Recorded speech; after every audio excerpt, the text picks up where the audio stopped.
कहानी भोगा हुआ सच। कॉलबेल की आवाज सुनकर वंशी ने दरवाजा खोला। सामने राजेश को खड़ा देखकर बुरा सा मुंह बनाया और नमस्ते करके वह अंदर चली गई। राजेश ड्राइंग रूम से होता हुआ बिना हिचकी सीधे बेडरूम में आ गया। बेड पर कंबल ओढ़कर निशा लेटी हुई थी। राजेश को देखकर निशा के चेहरे पर मुस्कान खिल गई। उठने की कोशिश करते हुए बोली, आज जल्दी कैसे चले आए? शोरूम में मी गुप्ता मिले थे, उन्हीं से पता चला तुम्हारी तबीयत ठीक नहीं है। चिंतित होते हुए राजेश बोले, चिंता की कोई बात नहीं, मौसम बदलने के कारण थोड़ी हरारत हो गई है बस। थैंक गॉड, मैं तो घबरा ही गया था। राजेश ने निशा का हाथ अपने हाथ में लिया। तभी वंशी 2 कप चाय लेकर बेडरूम में आ गई। निशा ने राजेश के हाथों से अपना हाथ छुड़ा लिया। वंशी के चेहरे के भाव देखकर निशा समझ गई कि राजेश का इस तरह सीधे बेडरूम में आना उसे अच्छा नहीं लगा।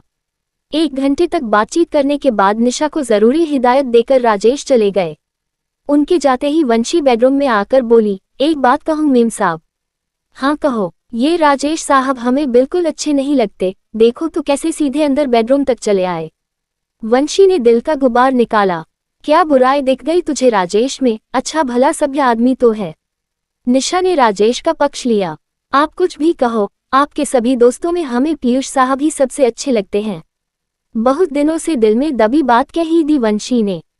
पीयूष का नाम सुनकर निशा गंभीर हो गई। वर्तमान से अतीत में उतरते हुए निशा बीती जिंदगी याद करने लगी। पीयूष से उसका विवाह परंपरागत तरीके से करीब 10 वर्ष पूर्व हुआ था। निशा के आधुनिक कहे जाने वाले मायके की तुलना में पीयूष का परिवार पिछड़ा हुआ था। विचारों एवं संस्कारों के अंतर के कारण निशा की ससुराल में निभ न सकी। पीयूष ने निशा को बहुत समझाया पर कोई फायदा न हुआ। हारकर भाग्य से समझौता करना ही पीयूष ने उचित समझा और निशा के साथ उसी शहर में परिवार से अलग एक फ्लैट लेकर रहने लगा। निशा के मायके वालों की जरूरत से ज्यादा दखलंदाजी के कारण निशा पीयूष से भी सामंजस्य न बिठा सकी। तभी निशा की गोद में ध्रुवता आ गई। पीयूष को एक आशा की किरण दिखाई दी। 2 बरस ध्रुवता को बड़ा करने में घिसट घिसट कर गुजर गए। पीयूष को लगा अब सब कुछ ठीक हो जाएगा, लेकिन यह उसका भ्रम मात्र था। कुछ समय के लिए निशा ने समय एवं परिस्थितियों के साथ समझौता तो कर लिया, लेकिन गुजरते वक्त के साथ वह फिर समझौता छोड़कर हकीकत में आ गई थी। जल्द ही ध्रुवता को आया के सुपुर्द कर निशा नौकरी करने लगी। पीयूष का सब्र अब टूटने लगा व मतभेदों के गलियारे चौड़े होने लगे। दुनिया का मुंह बंद करने के लिए उसने अपना तबादला कानपुर करवा लिया और ध्रुवता को लेकर निशा यहाँ आ गई। बिना दांव पेंच और एक दूसरे पर लांछन लगाए पीयूष व निशा एक अदृश्य तलाक को स्वीकार कर चुके थे। 2 माह में एक बार पीयूष ध्रुवता से मिलने आते, उसे दिन भर अपने साथ घुमाते व रात होटल में गुजारकर वापस चले जाते। निशा ने कभी पीयूष से घर पर रुकने का आग्रह नहीं किया। संकोचवश पीयूष भी निशा के घर पर अपना अधिकार नहीं जतला पाए। उन दोनों के बीच मात्र औपचारिक बातें होती, वह भी ध्रुवता को लेकर। वंशी को पीयूष का आना बहुत अच्छा लगता। पिछले 6 सालों से पीयूष ध्रुवता के प्रति अपना कर्तव्य नियमित तरीके से निभा रहे थे। पापा के आने पर ध्रुवता के चेहरे से खुशी का अतिरेक छलकने लगता। वह पापा के बारे में वंशी से ढेर सारी बातें करती, पर निशा से कुछ न कहती। अलग अलग रहने वाले माँ पिता के बच्चे वक्त से पहले ही बहुत समझदार हो जाते हैं। 8 वर्ष की ध्रुवता से मिलकर कोई भी अपनी यह राय कायम कर सकता था। निशा के खुले व्यवहार एवं आधुनिक होने के कारण नए शहर में निशा के स्त्री मित्रों के अलावा पुरुष मित्रों की भी कमी न थी। उसकी सुंदरता से आकर्षित होकर कई पुरुषों ने निशा की ओर दोस्ती का हाथ बढ़ाया था। नेपाली मूल की वंशी ने जब से निशा के घर का काम संभाला, तब से ध्रुवता की ओर से निशा निश्चिंत हो गई थी। सारा दिन वंशी निशा का घर संभालती तथा शाम ढले अपने परिवार के पास लौट आती। अतीत के गलियारे में घूमती निशा को वर्तमान में लौटाते हुए वंशी बोली, मेम साहब खाना बनाकर रख दिया है, खा लेना। ध्रुवता को मैंने सब समझा दिया है, अब मैं जाती हूँ। सुबह जल्दी आ जाना, ध्रुवता का नाश्ता भी तुम्हें ही तैयार करना है। निशा बोली, आप बिल्कुल चिंता मत करना, मुझे मालूम है, कहकर वंशी चली गई। निशा के दोस्त और शुभचिंतक देर रात तक फोन पर उसकी कुशलता पूछते रहे। लगभग 6 वर्षों में यहाँ निशा के पुरुष मित्रों में बैंक मैनेजर मी गुप्ता, प्रोफेसर डॉक्टर दिनेश और राजेश प्रमुख थे। मी गुप्ता और प्रोफेसर दिनेश उससे काफी बड़े होने के बावजूद निशा के साथ अपने को जवान दिखाने का भरसक प्रयास करते। राजेश निशा का हमउम्र ही था। अविवाहित राजेश का अपना इलेक्ट्रॉनिक्स का शोरूम था। निशा से उसकी मुलाकात शोरूम में ही हुई थी। फिर छोटी छोटी मुलाकातें कालांतर में दोस्ती में बदल गई और दोस्ती अंतर्गता में। वंशी जानती थी कि निशा और राजेश एक दूसरे के बहुत करीब है।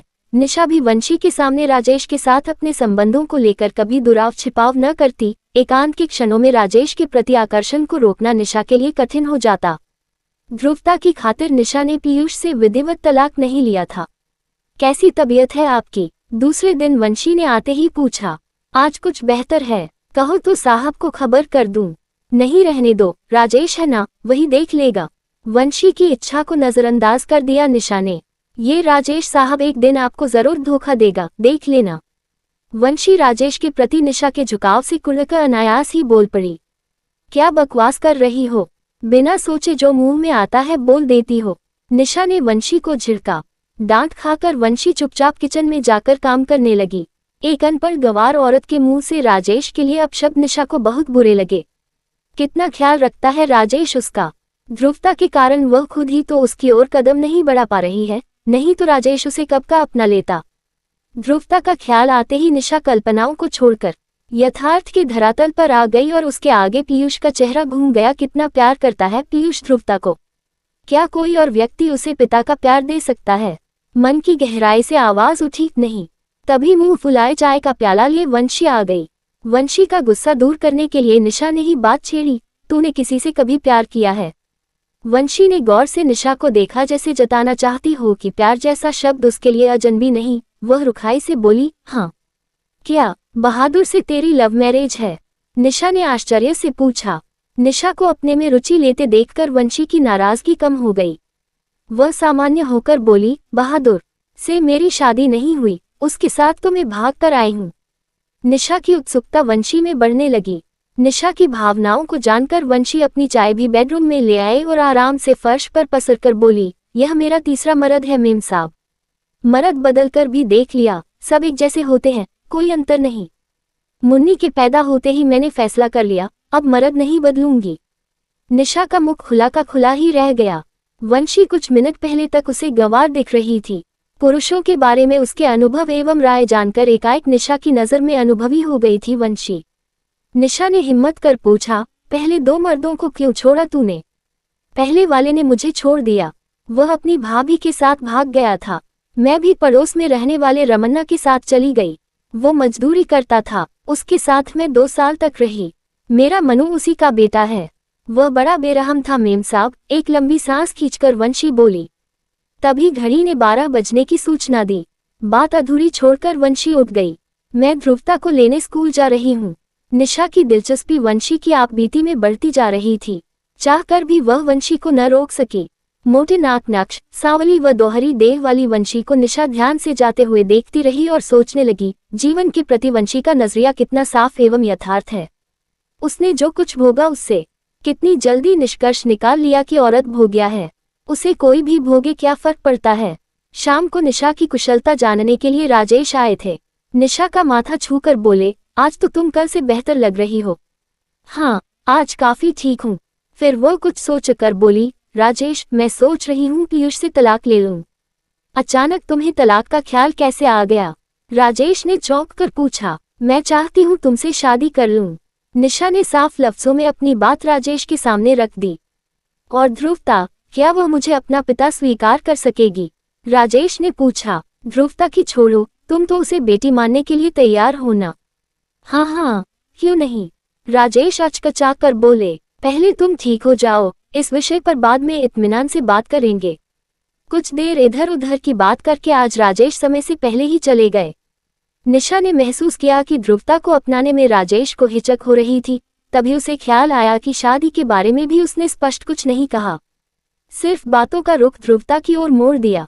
निशा की आंखों में वंशी का चेहरा घूम गया। अतीत की यादों और भविष्य की कल्पना से दूर वर्तमान को स्वीकार करती हुई उसकी नज़र में मर्द औरत के दिशाहीन भटकाव को रोकने के लिए एक रुकावट मात्र है। शादी और पति का लेबल लगा होने से औरत की ओर नजर उठाने का साहस हर कोई नहीं कर सकता। लेबल के हट जाने पर बिकाऊ वस्तु की तरह कोई भी उसे उलट पुलट कर मात्र देखना चाहता है। वंशी की पुरुषों के बारे में धारणा इतनी सटीक होगी, इसकी तो निशा ने कभी कल्पना भी नहीं की थी। अनायास ही वह वंशी का अतीत जानने के लिए बेचैन हो उठी। दूसरे दिन वंशी के आते ही उसे अपने पास बिठाकर निशा ने पूछा, तुझे कभी रमन्ना की याद नहीं आती? याद करके क्या करूंगी, आया था पिछले बरस मुझे साथ ले जाने के लिए।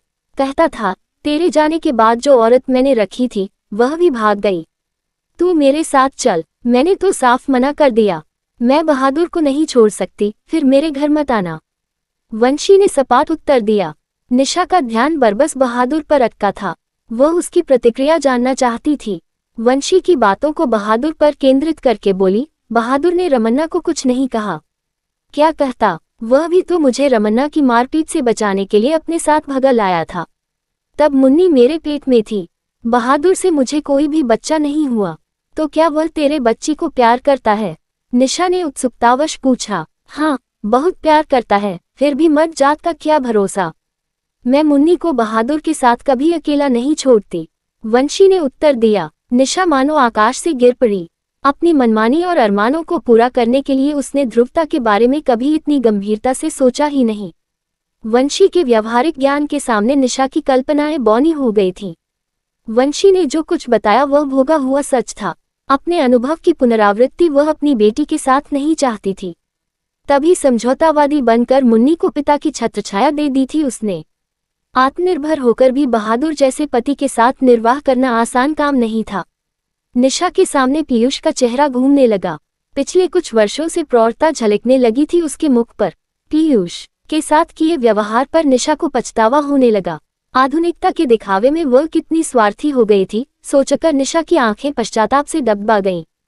उसने गौर से वंशी को देखा। पहले की तरह वह अपने काम में व्यस्त थी। निशा ने इस बार छुट्टियों में वापस पीयूष के पास जाने का मन बना लिया। निशा को सामान बांधते देख वंशी बोली, अब की बार छुट्टियां पीयूष साहब के पास बिताना मेम साहब। ध्रुवता बेबी बहुत खुश होगी। वंशी के प्रस्ताव से निशा के अपने इरादे को और सहारा मिल गया। ठीक है, वह बोली। सच मेम साहब, अब कभी यहाँ लौटकर मत आना।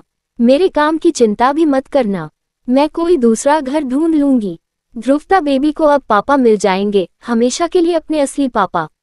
वंशी खुशी से उछल पड़ी। वंशी का उत्साह देखकर निशा भी खिलखिला पड़ी। तूने मेरी आंखें खोल दी वंशी। ध्रुवता का बचपन बीतने में अभी समय है। उसके ढलने से पहले मुझे उसे संवारने का मौका मिल गया तेरे अनुभव से। ये कम है क्या?